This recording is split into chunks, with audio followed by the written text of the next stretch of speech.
ଜଗନ୍ନାଥଙ୍କୁ ସ୍ୱାମୀ କହିଲା ହେଇଲୋ ଏଇ ତମେ କହୁଛ ଗୋଟିଏ ସ୍ୱାମୀ ତମେ କେବଳ ଅଛ। ମୁଁ ଭାବୁଥିଲି ମୁଁ ଗୋଟାଇ ହଁ ସିଏ ତାର ଯୋଡାଇ ଆଉ ତମେ ତା ଭିତରେ ଶୁଣି ପାରିଲନି ଜଗନ୍ନାଥ ଶ୍ରୀକ୍ଷେତ୍ର ଧାମରେ ଯାଇ ତମ ସ୍ତ୍ରୀ ଜଗନ୍ନାଥଙ୍କୁ ସ୍ୱାମୀ ବୋଲି ଗ୍ରହଣ କରିଛି। ତୋତେ ସେ ପସନ୍ଦ କରୁନି ରେ। ତେଣୁ ବାସ୍ତବରେ ସ୍ୱାମୀ କିଏ ନା ଭଗବାନ ହଉଛନ୍ତି ଆଜ୍ଞା ଆଉ ଜଣେ ସ୍ୱାମୀ।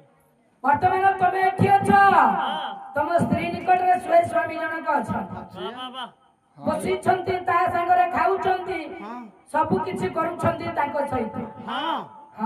ଆରେ ହେଇ ଚିନ୍ତା କାଇଁ କରୁଛୁ? ଚିନ୍ତା କରିବି ତୋ ପାଖେ ତା ପାଖରେ ଆଉ ଗୋଟେ ସ୍ୱାମୀ ଅଛି ଯାହା କାହିଁକି ଫୋନ କରୁଛୁ? ଆଉ ଫୋନ କରିବି ଆଉ ଫୋନ କିଛି କରିବୁନି ସେ ତା କଥା ବୁଝୁଥିବ। ହଉ ତେଣୁ ମୋର ସାଜା ବିଦ୍ୱାନ ମଣ୍ଡଳୀ ମୋ ବାପା ମାନେ ଲକ୍ଷ୍ୟ କରନ୍ତୁ ତାହେଲେ ଆରେ ସେ ଭଗବାନଙ୍କ ଉପରେ ବିଶ୍ୱାସ ରହିଲେ ଫୋନ ହବନି ନା ଆଉ ବିଶ୍ୱାସ ନାହିଁ ବୋଲି ଫୋନଟା ହଉଛି।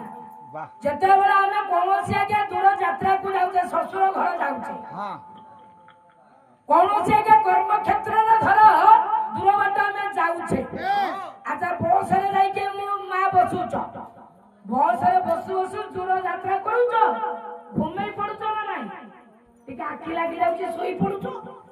ଆଚ୍ଛା କେବେ ଥରେ ଚିନ୍ତା କରିଛ ଯେଉଁ ଗାଡିରେ ତମେ ବସିଲ ଡ୍ରାଇଭର ବାସ୍ତବରେ